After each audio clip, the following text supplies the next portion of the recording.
Саламатсыздар, урматтуу көрөрмандар. 1-апрелден тарта республикабыздын аймагында аскердик окуу жайга тапшырууну каалаган абитуриенттердин документтерин кабыл алуу иштери башталды. Аскердик кадрларды даярдоо, ага болгон талаптар жана башка суроолордун тегерегинде кеп куруу үчүн биз студиябызга Коргоо министрлигинин аскердик билим берүү жана илим башкармалыгынын башчысы полковник Уразбеков Канагат Эрмековичти чакырдык. Жолдош полковник, студиябызга кош келипсиз.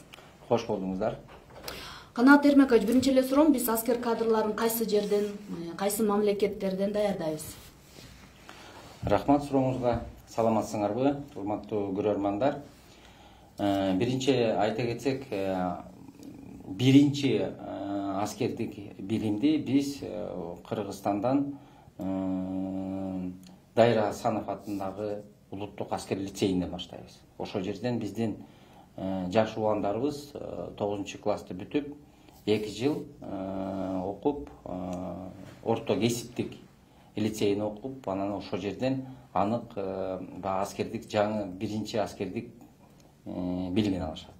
Андан кийин эң эле баягы жогорку окуу жайлардан антып кетсек, бул биздин жападан жалгыз Канур Үсөнбеков атындагы аскер институтубуз бар.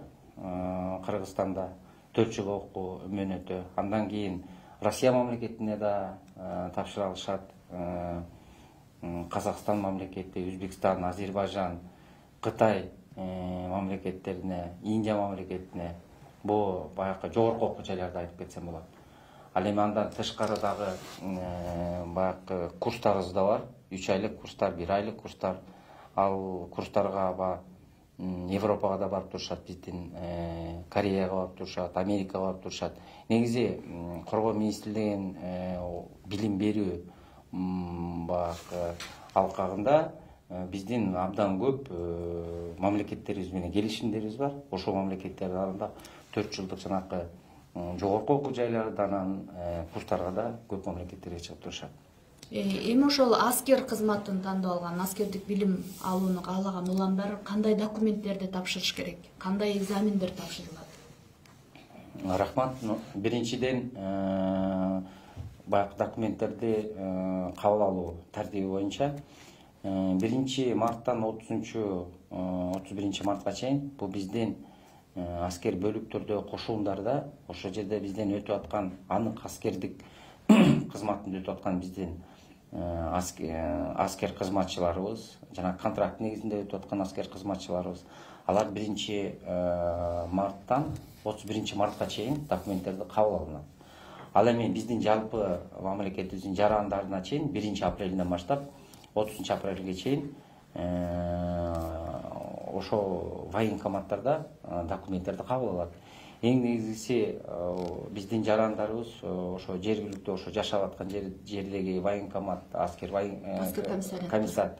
комиссариаттарына барып эле өзүнүн баягы заявлениясын, арызын жазыш керек. Жанагы биздин аскердик билим берүү жана илим башкармалыгынын сайты да бар. Ал биздин Коргоо министрлигинин Mail.gov.kg деген сайтында ошо бүт баары жайгашкан. Кандай документтер керек болот, а? Кандай документтер керек? То есть каалоочулар ошо жерлердеги аскер комиссариаттарына барып, документтерин тапшырып, кайсы окуу жай кандай документтер керек экен ошол жерде, андан тышкары сайттан билсе болот, туура? Эң туура айтасыз. Биз бирок буга чейин да аскердик багытты жайылтуу боюнча 2 жыл болуп калды.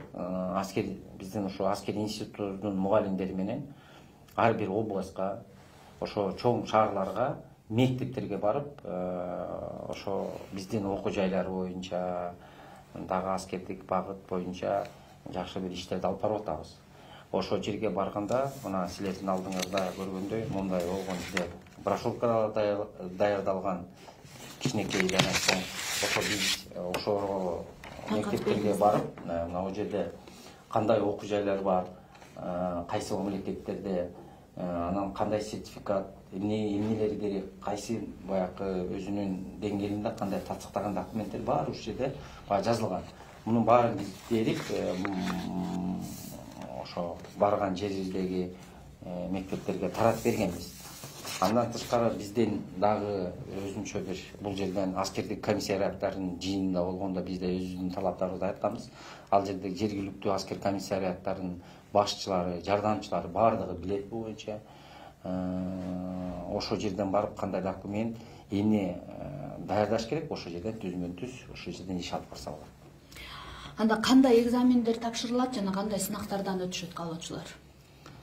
Эми эгерде биздин баягы аскер институтубузду алсак, бул жерде жарандарыбыз баягы аскер комиссариятынан барып келген документтердин баарынан келгенден кийин эң биринчи бул ОРТ, жалпы республика тестирлөөнүн жыйынтыгы керек бизге. Ошол кайсы пороговый баллды бизге министрлик баягы багыттап айтып берсе, ошонун негизинде келишет.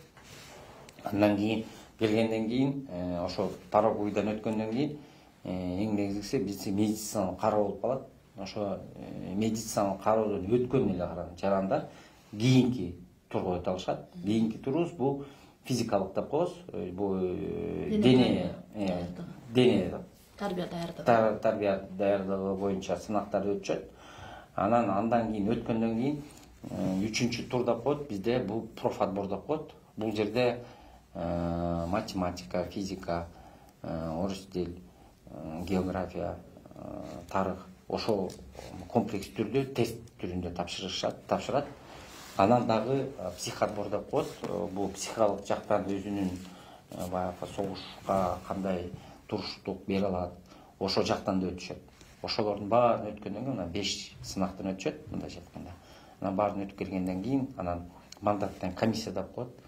Мандаттан комиссиянын мисалы үчүн ар бир жарандарыбыз баягы ушундай болуп калат. Баардыгын өтүп келип туруп бир баардыгы тең бир мындай тизмеде болуп калат да.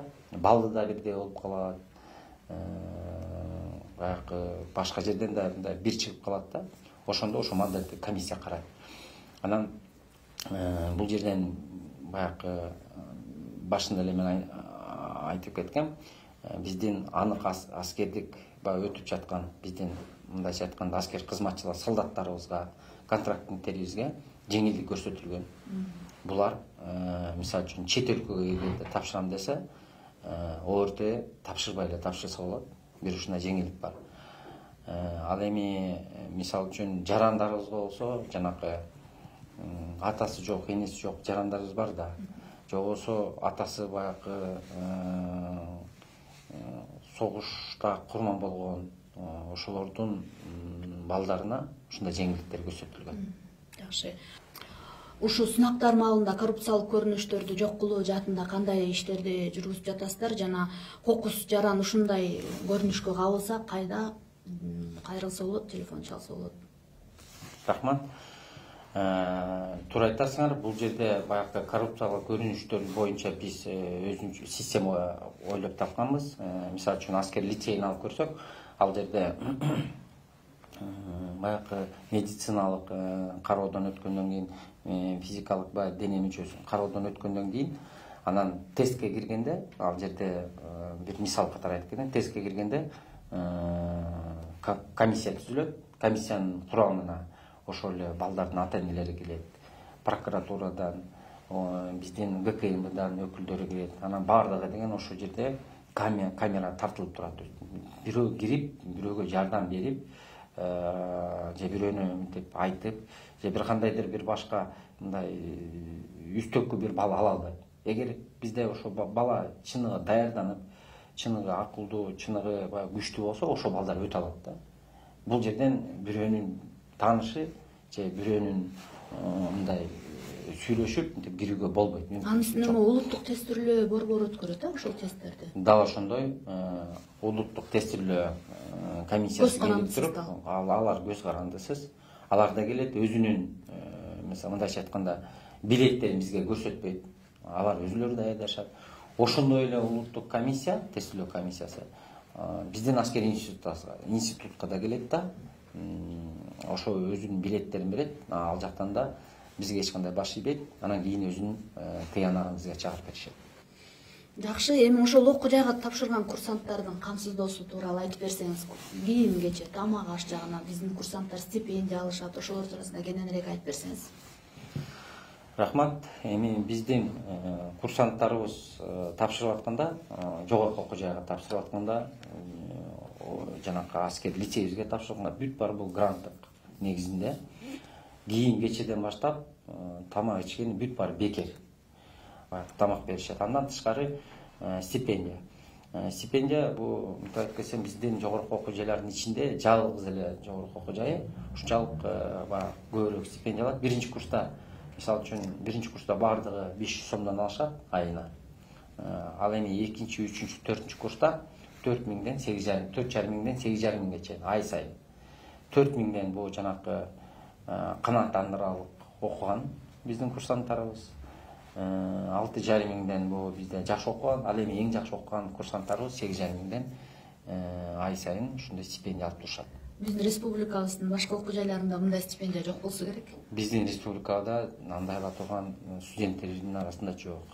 Анан биздин көрөрмандарга ошо аскер кызматын тандай турган жаш уландарга өзүңүздүн кеп кеңешиңизди айта кетсеңиз. Бизди көрүп турган жаш уландарга, ошо аскер болом деп аткан жаш уландарга айтып кетер элем.